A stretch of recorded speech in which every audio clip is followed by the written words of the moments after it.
Hi, Chris. I love you, Christina. Hi.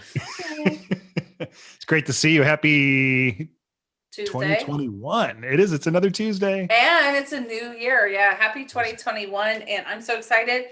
Today, you have managed to recruit our next victim. It is Carolyne. And I think that you can do probably a better introduction than that because you know her very well.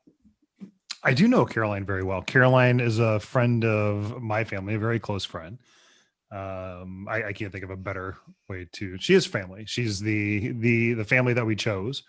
Who, while we went to San Luis Obispo, her and her rescue pit bull Maddie moved to Austin, like half of Los Angeles did. And is that tongue in cheek? Not really. It just seems like a lot of people are just going elsewhere, but she's landed, and I know she has some questions around what's home for her. So that'll be fun to explore. And she's like weighing real estate. And the reason I mentioned Austin is because of this state of impermanence that all of us seem to be swimming in over the last 9 to 10 months. And I think there's some relevancy there for the audience. Carolyne has successfully started and built her own businesses. She now runs a boutique pharmaceutical product marketing company where she helps organizations take products to market. And she also, with her partners, do sales training for tech startups. And we've employed her at my company Content Stack to help us take things to market and to improve our sales processes. So without further ado, Carolyne, you want to, anything that I missed, or you want to just dive in? Heck no, you just covered it. I think you probably did a better job than I could have. Thank you. You're amazing. But I would love to say thank you guys for having me. I'm excited to be on the podcast. So appreciate the invite and making the short list. Yeah. This is quite a way to start 2021. And I think Chris made a great point that we are all in such a state of transition. It's been such a really tough year, and to start fresh and start new and to be able to do that with you guys is a real privilege. So well, I'm Likewise. vibrating like like I should have like Pence and Giuliani in front of me right now. So we'll go in. So we went into your Akashic records before we started the podcast. Mm-hmm. And Christina, did you get any pings on the way in? Yeah, but very random pings. So I'm going to go ahead and tell them because obviously they're right for me. Yeah. Immediately I saw almost like video game characters and like those little squishies that you can buy from like Asia, you know, the ones like the stress balls, but they're really squishy. And then I saw you and a lot of people went up in pajamas, like onesies and like comfortable. And it's almost like pillow fight, but you guys became the marshmallow kind of like characters. That was your opening scene. I've never gotten anything like that, but there you go. Wow. So, and I got a big white candle. So not like a candle off in the distance, but it was very prominent. A tall, thin candle, not one of the like bigger ones, but it's a tall, thin white candle with a huge, solid flame on top. So I'm really interested in exploring what that means. But we'll turn over to you, Carolyne. The floor is yours and fire away. Real quick, I do have something. So you said you have a pit bull now. Have you ever had a black, majestic, noble cat? No, I'm allergic to cats, so I've never had a cat. Okay. I had a rescue cat for like a nanosecond, which is how I found out that I was allergic to cats. Was it a black cat? It was like a black and tan cat. But mostly black? Yes. Okay. Was it a male? No, it was a female. Okay. Then we're going to move on because I see a very majestic black cat and I'm like, I'm not getting if it's like a spirit or anything, but I don't know. I don't know if you connect with a very noble, majestic, domesticated black cat that's male, named possibly Herbie. No. Seems like a great cat, but not one that I know yet. At least not in this life. Mm-hmm. Or yet. Or yet. All right, now, Carolyne. Wow, okay. Where do you want to take this session? Okay, so just first off the bat, I'm very intrigued by this candle. It gave me a very creepy feeling. Like when you first started describing it, I was like, am I going to die? Is this a grievance candle? Like, what is coming out of this candle? Which was interesting because we had just left Christina's vision of me like being in a onesie and dancing around like a marshmallow, which incidentally is not out of the normal. So I don't know what we're going to do with that yet, but I would love to see if we can understand that candle a little bit more and why that comes forward. Yeah, let's maybe start there. So this candle's been burning for some time. It is not as if you pulled a candle out for like an advent calendar or because you're having a dinner and you're setting the table with new candles out of a package. This candle is not evil. It's not bad, and it's not a harbinger of things to come. It's a reminder that this light within you is solid. It's been there, and it's not in a hurry to go anywhere anytime soon. So these inclinations and intuitions that you've had, it seems like this candle or this flame is the center of it, right? So as I'm saying this, and then I'm thinking it's a metaphor for your soul or your spirit, right? If soul doesn't resonate. And it just feels like the flame is not even like flickering. It's just stationary and subtle, yet it's a flame. And even in moments where you may feel a lack of direction or a lack of strength in your decision making or doubt or not feeling particularly assured about any one thing, if I could take this image and just put it right there in the front of you, so you could just embody this solid, ancient candle and flame, and to know that it's always part of you and doesn't waver, it doesn't flicker, it's there. That's the message. And that was really an opening message, and that tends to be like, and it comes back throughout the work that we do together. But in this case, it's meant for me to convey to you that it's there, it's stable, it's strong, it's been there, it's not going anywhere. And it feels even more prominent than when you and I have done this type of work in the past. Not that it ever showed up, but it was at the forefront of like trust, right? So I think trusting that inner voice and how you feel about something. And it's almost like it couldn't get any brighter or it would set you on fire, if that makes sense. Like it's there and it's prominent. So you may have the sense or a heightened sense of intuition that maybe you haven't had for some time. And it's worth leaning into because it's there and it can be relied on. Does that make sense or resonate? It does, especially in the context of housing, right? So I just moved here. I'm obviously renting while I get the lay of the land. And I've been spending a lot of time in the last few weeks exploring different neighborhoods in Austin and figuring out where I would want to purchase a house. And Christina, I think maybe has some insight on that.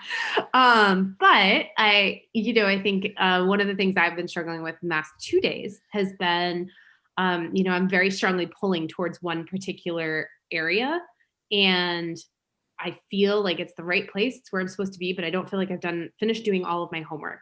And yet the market here moves so quickly that if I don't move on it soon, I may miss an opportunity to be in this particular community. And so it's interesting that intuition is the first thing comes up because that tends to be where I'm gravitating towards at the moment. Okay.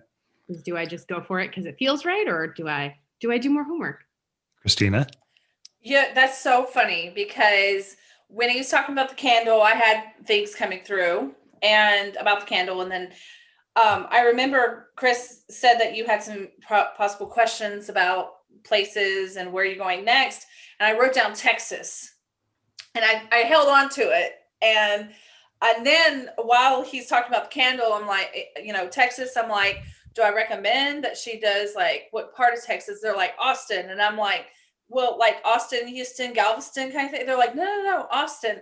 And I wrote down Austin, Texas. And then you're like, oh, I'm in Austin. I was like, oh, it's good. I didn't even know where you were. So that's good. That's, good as in they want to talk about it. Great. Yes. I would love some guidance on that. Yes. Yep. So just a little bit about the candle. The candle I got, of course, when you said, I hope it's not like a foreshadowing of like a grievance or whatever. It's not. It's definitely very bright, and it's hope.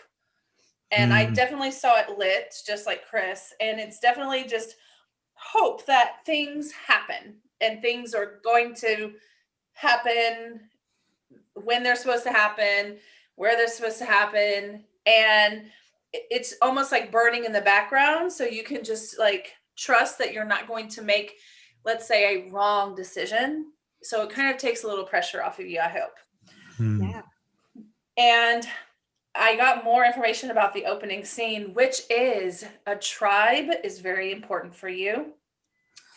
And that makes total sense. So it's like, once you establish where you are, find your tribe, and then have those pajama nights where you guys all just look crazy with your big glasses on, and you're eating popcorn and watching trash TV and like just like being ridiculous. And they're like, that is so important to her, and she needs to, start doing that on a regular basis if you're not already.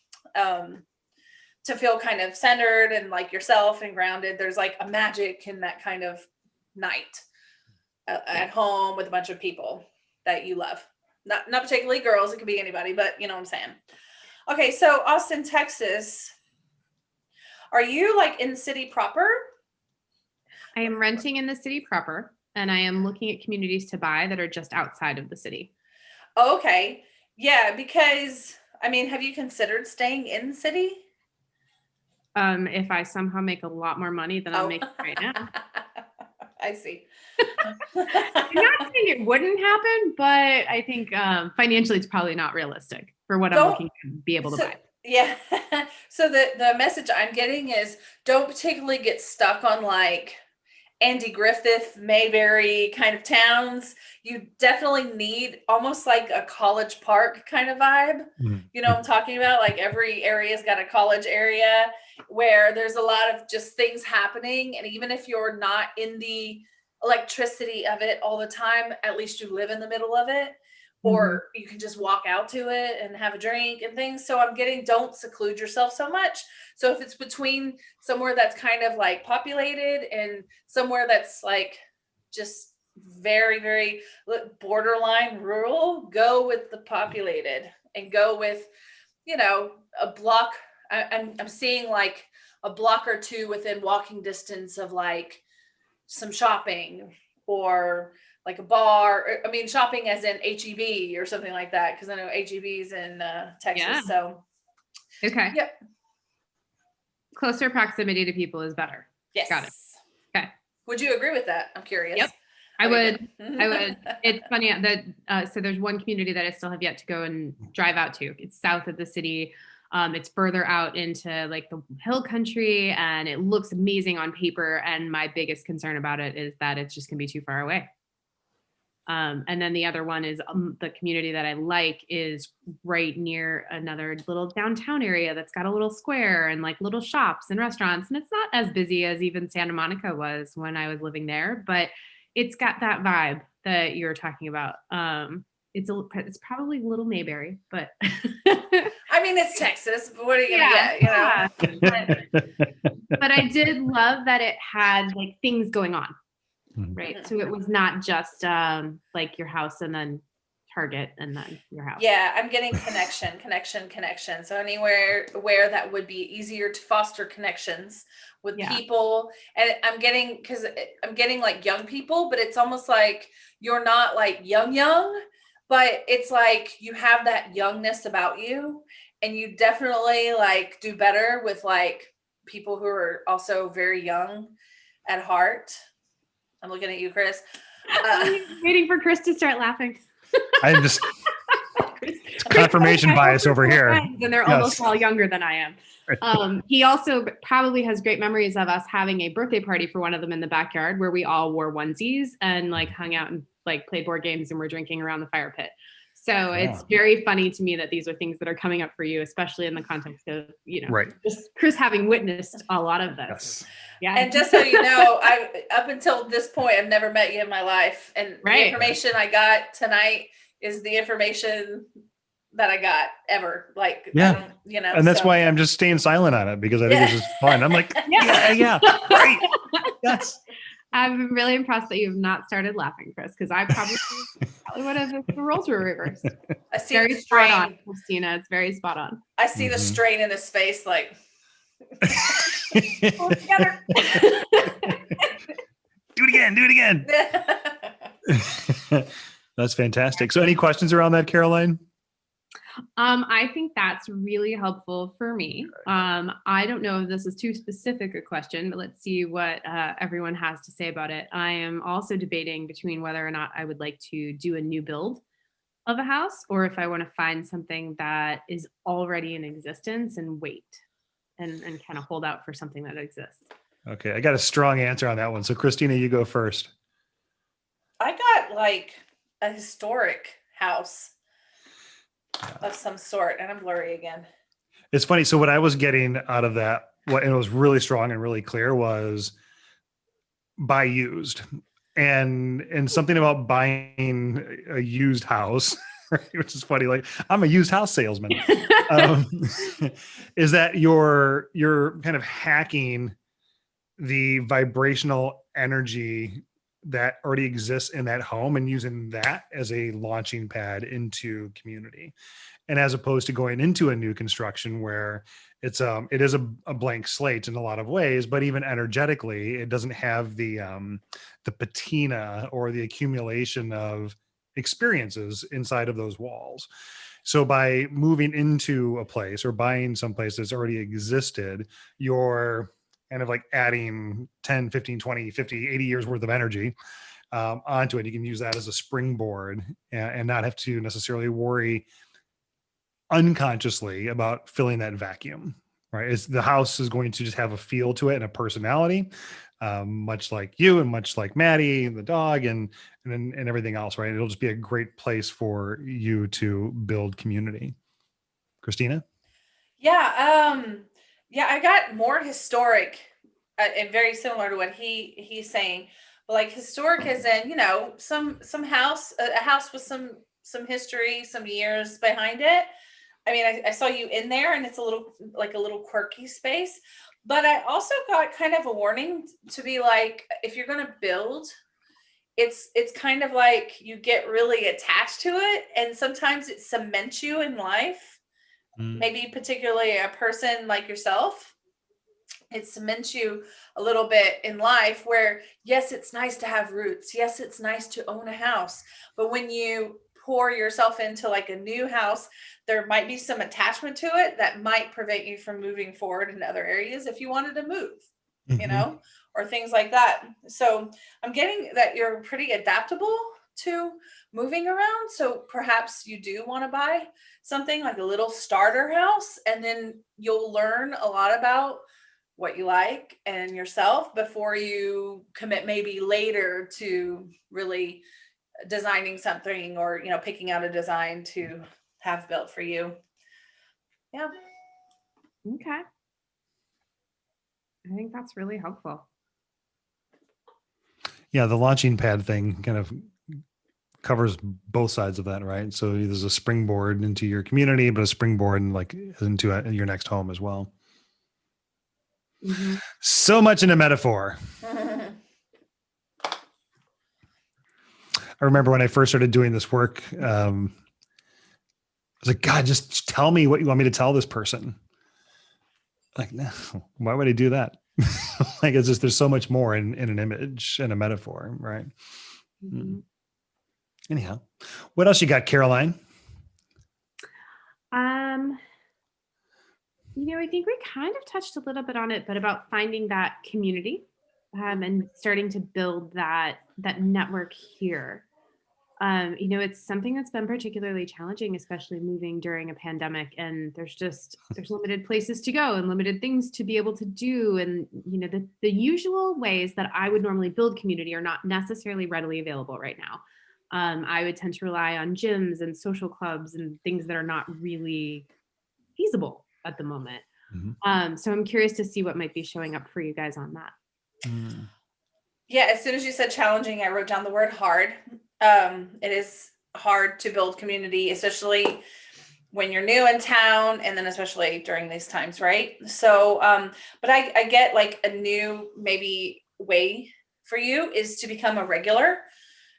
And I'm seeing like you visiting the same coffee shop and you just starting to talk to people and get to know people, and you're seeing the same people, and and I'm getting that you're super outgoing, so you have no problems going up to people. Even in the pandemic, you actually have to speak to people, especially if you've seen them before. So just that actually will do wonders, I'm hearing, especially in Texas, and especially around your age, where, and I don't mean to be so ageist, but like where you are in your life as far as maturity, maybe it's like it's harder as you get older, right? And that's how you really start to form some bonds, but then those bonds actually spider web out to other things. So like even if you don't connect exactly well to a 16-year-old barista, it leads to other things just by being connected, because they know your coffee order, and the cashier at HEB with the cool hair and things like that. So yep, just being yourself and talkative and reaching out that way will help a lot. Okay. So we know that it's challenging to move in a pandemic. And I don't know who in their right mind would actually do that. Yet here we are. Carolyne and Chris. And so I was trying to filter, what I'm receiving and feeling versus my own experience. And my own experience is walking a dog in a circle, which is 0.62 miles every lap I do around the neighborhood, saying hi to the same people who wave every time Kingston and I walk by. So there's that. Like I'm not at a loss for seeing people. Mm-hmm. What I saw was you going left instead of right. You zigging where maybe you've already developed a zag pattern. And it's like, oh, come on, meatball, let's go this way. Or like, oh, you know what? I'm not going to go to this Target. I'm going to go to the Target on the other side of Austin. Or so there's this one aspect of just exposing yourself to different people. And when you said the barista, Christina, I started smiling because it was as insignificant of a moment as that, because I know that's not building community, but what it is keeping those muscles active. Mm-hmm. Because even for outgoing people like yourself, right, you do tend to lose some of the nuances of like, oh, how do you actually greet someone when you can't hug them, shake their hand, smile at them, right? Because we're all wearing some variation of a mask. And how can you then communicate in a nonverbal way to that person on the other side of the mask? So there's that. And I know that still doesn't check the box because it's not a panacea, but there isn't any one answer that's going to satisfy any of us. And how do we actually make friends during this particular moment? So the other option, of course, is to continue working on yourself. And this is where it can become very easy to not leave the house and to wear the same pair of sweatpants for days on end, and to, I'll just rinse out the coffee mug, like that sort of a state, right? And that's happened to all of us and continues to happen. So how do you break those patterns? And the relationship that you have with yourself, knowing, trusting, hoping that all will be well, even every indicator on the outside is that fuck if I know, right? I don't know what's going to happen tomorrow. What aspects of yourself do you feel like you can work on and clean up? So an exercise, when you greet the barista they have Starbucks in Texas, right? They do? Okay. I do I'm believe. just partially kidding. Not everything runs through the HEB. Nope. Is to look for an aspect of yourself in that other person. So you may like, what can I discern from this person's experience by just looking into their eyes and knowing that I can see them, but they can't see themselves. The same is true for you. They can see this object of Caroline, but I can't see Caroline, meaning, I know how other people see Chris, or I can hold up my phone and I can look in the mirror and see that. But all I have is this space here. So what do they see when they see me? And how can I then be a reflector of that person's experience while they're engaging with me? And you can do it in a nonverbal way, but it's to look for connection points, as insignificant as they may seem, with people in a verbal and nonverbal ways. Just, how are you? Right. And just being really genuine and authentic. Like, hey, how's your day? Well, every day feels like Tuesday, doesn't it? Or which city did you move to Austin from in the last 3 months? And just in having fun with it. And of course, using Maddie as a way to meet people. But I'm looking for some non-obvious ways for you to do that. Is to understand that just about everyone that you're going to see is suffering from the same thing, or suffering because they're around their families, or because they have coworkers, or that they didn't have that are 5 years old, or whatever. And just look for a way to connect with someone in a way that isn't as obvious as we would have done in the past. This is an opportunity to do that. And also to continue looking at areas inside of yourself that you can clean up that otherwise you may not, because we frankly, and hopefully, may not get this opportunity to do so again, at least not, in our lifetimes, not in this way. For sure. I think I just rambled there. But what questions do you have? No, I'm with you. I'm tracking. I think it's a skill. I mean, I think I noticed that even just the switch from corporate life, where you're on airplanes and you're traveling and you're out and you're socializing and you're hosting dinners, and then you go into a slower mode where you're not doing those things, and those muscles and those skills decrease. It's not as easy. It's not as fluid. It requires more thought and prep than it used to. So I think it's all fair feedback, especially after 10 months now of pandemic living, where all of our circles are very small and we're not doing a lot of those things that we used to do. So one of the things that I've used to kind of combat this like neighborhood fatigue and this 0.62 miles of laps, you either go left or I go right, is when people do stop and say hi or they want to engage, is to just stop and do that. I don't go on walks with my phone anymore. I just use my watch, because that gives me, then I'm forced to engage with whatever is presenting itself, be it, the hawks or the people or whatever. And just knowing that person, you might be the only person that they see that day that has a smile on their face.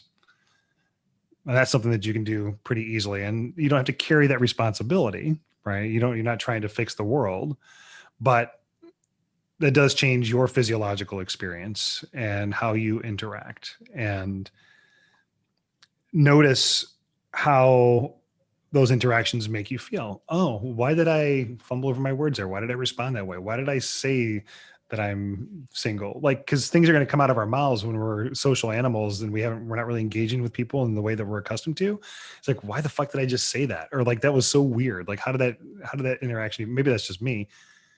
It's like, I forget how to like interact with people and go straight for the jugular. Like, what do you do for your spiritual health? Right. Like, just not easing into that at all, huh? Right. But there's noticing your reactions to those interactions, I think, is going to be really important for you. Okay. So just everything you said, great.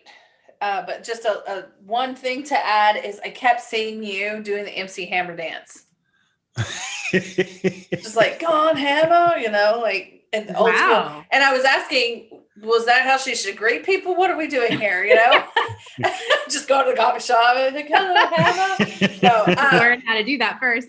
that was not the message. The message they want to hit home is you already have like a vibe about you that's a unique imprint on people.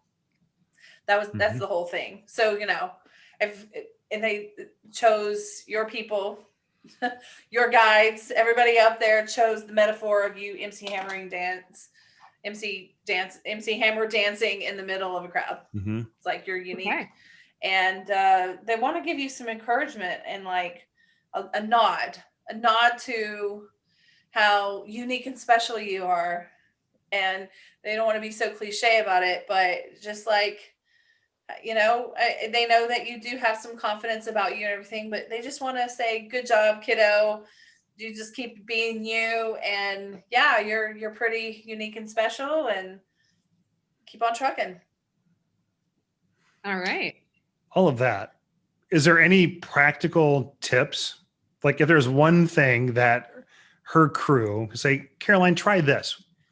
Would it actually be to wear MC Hammer pants into the Pete's Coffee?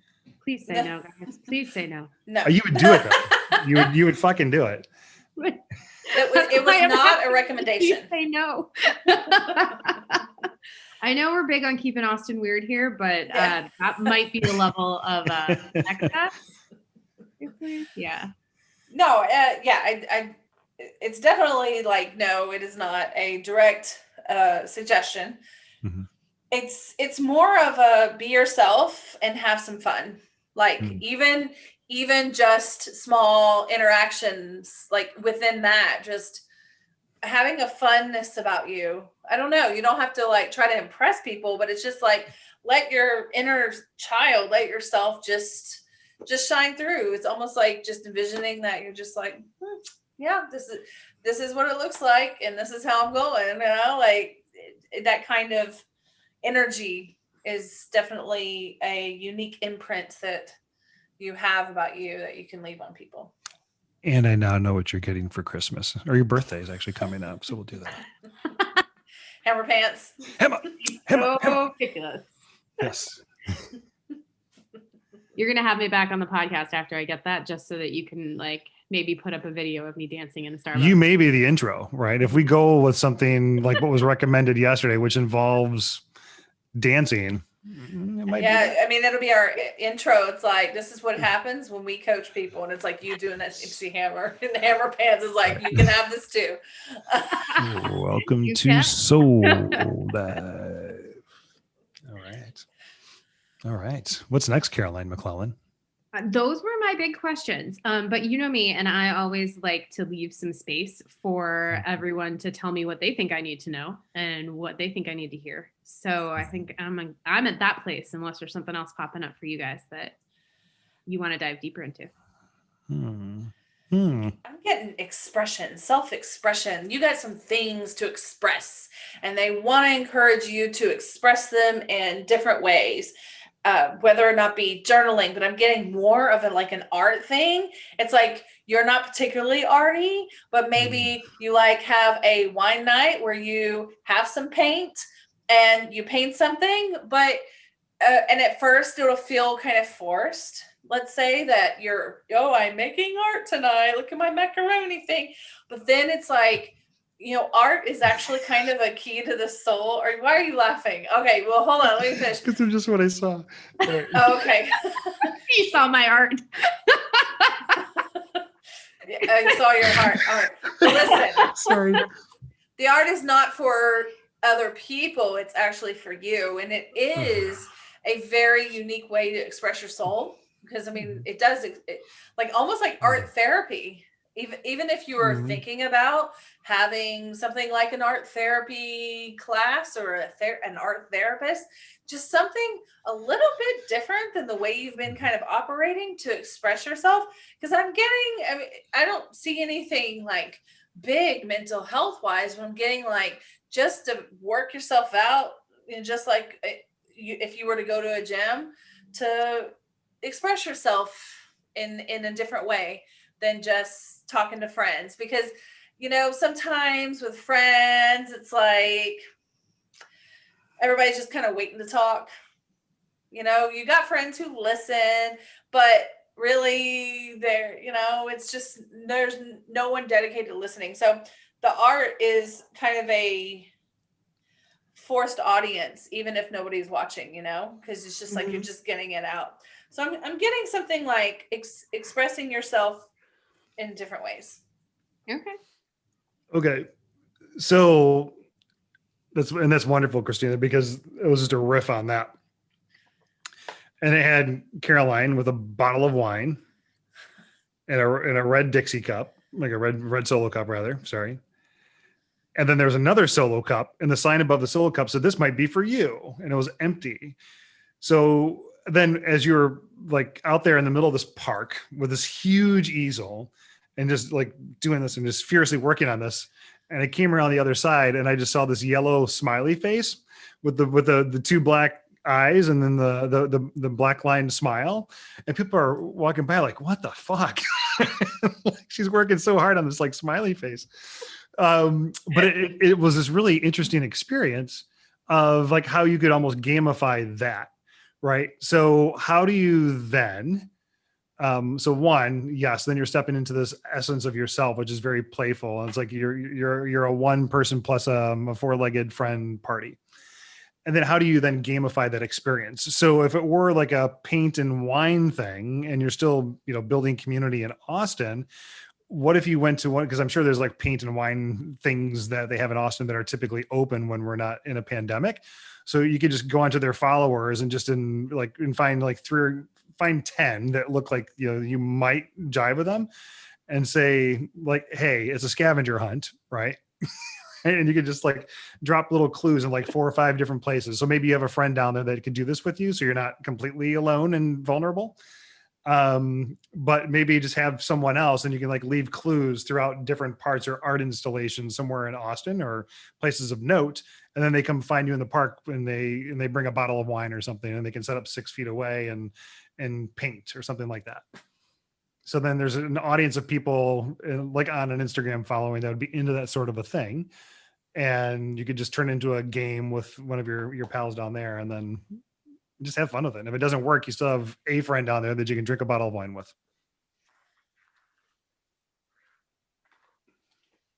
So that was fun.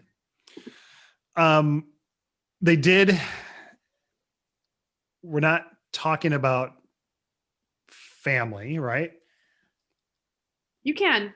It's fair. It's fine. Yep. Go ahead, Christina. No, I was going to bring up some sexuality issues, but we'll talk about that in a minute. I thought that might be where you're going. But go ahead. You go with your thing please. first. This is compelling. You first. So I just want to check in on your brother and see how he's doing. He's good. Okay. Saw him last week, and we had just a really great visit. It was, it's been a really long time since he and I have been in the same place at the same time. So just to be able to have some quality, like one-on-one time was really good. So one-on-one time feels really like I'm all zhuzhed up right now, feels really appropriate. And he needs that as much as you do, right? Yep. And in fact, his wife needs it as much as the two of you do. Right? Yeah. We were talking about that when we were all together. We're like, we got to do this more often. We're only an hour apart. So yeah. So maybe he becomes part of this first like scavenger hunt sort of thing if he's up for it, because you do need to meet people outside of that circle. But he seems pretty solid from what I'm getting, right? And he's just kind of like upright and by himself, but not by himself. Like he's the focus of the image, and you bringing him into you building a life in Austin is going to be good for everyone. Love it. So back to the sexuality stuff, Christina. No, I don't know if you're open to that, especially on a public podcast. And if not, then once we stop, then I will tell you the messages. Okay. But that's up to you, Caroline. Let's do it after. Got it. No problem. Cool. Cool beans. That was the essence of what I got was with your brother and making him part of this. I think he'll enjoy spending more and more time with you, but helping you kind of get kickstarted down here and being close, and you have lots of family, which is important. So you can use some of that natural jiving to support yourself and to use that as a platform to feel a little bit more emboldened to go out and make more friends. And then at some point the training wheels come off and you're in a Going. good spot. Yeah. Now, I don't know anything about your brother, but or his situation or anything like that, but I'm getting the word relief around Yeah. whatever just happened between you guys. On his end, there's a lot of like, oh, and I see kind of like his feet on ground where it's now sprouting little roots into the ground, his feet. Yeah. Don't know what that means, but you might. Yeah, I think both my brother and I spent a lot of time in the last year just trying to explore like where to be, where we could feel grounded, geographically speaking. And he started a great new job and he is loving it. And there's been a lot of transition, even with the pandemic, as to where do you base out of? Where does he need to be? And what does that look like? And so at some point he was looking at maybe coming to LA just to have that connection to family. And then, pandemic happened and moving happened and now I'm here. So I think it's also a little like, there's been that ebb and flow for the last year as we were both trying to figure out where. And now that I am here, it probably feels a lot more grounding for him. Perfect. To be able to be here because now that family piece that he was looking for is local. And similarly for me, that was a big motivator for me being here is wanting to be close to family and be able to drive and see people in person, which was not feasible from California. Oh yeah. Yeah, that's interesting that you saw it rooted because when I spent time with your brother and he was like a miner, right? So he was on his hands and knees, like going through tunnels, and I'm not sharing anything that I can't share. So to see him in an upright, rooted, strong, standing position where he was the center of it, although there was still like people and or trees behind or around him, I think it's pretty significant. So tell him I said hi. I will. Awesome. We'll be happy to know I got to chat with you guys. Yeah. So to that end, I'm good on my side. Christina, you're good on your side. Caroline, anything else? We can go check in one last time. No, this has been very helpful. Thank you guys. I appreciate the chance to jump in here with you. Thanks for being on. And before we part, because we'll hang on and we'll go through a couple of other things. If you are interested in participating or being considered for a guest slot on the To Be Named podcast, right now called the King and McCann podcast, drop us a line. There's plenty of ways to get a hold of us. I think there's even a way to leave a message on Anchor. We have some spots opening up now in February. So we tend to do these every Tuesday or every Tuesday night, but we'll flex. And it's nice. It's just a great way to be able to help support each other. And I always feel better coming out of these things anyway, because the lessons are meant for everyone. Yeah, do it. I fully support that. All right. Thanks again, Caroline. And we'll talk soon. Hang on while we do whatever Christina does on her side. Yeah. And I just want to say a public thank you to you, Caroline, because I know it might be a little vulnerable on your part to come out here and be our victim in a good way. So I just want to thank you for coming and for yourself and then for us as well. Yeah. Happy to be here. Thanks for having me. All right. Good night.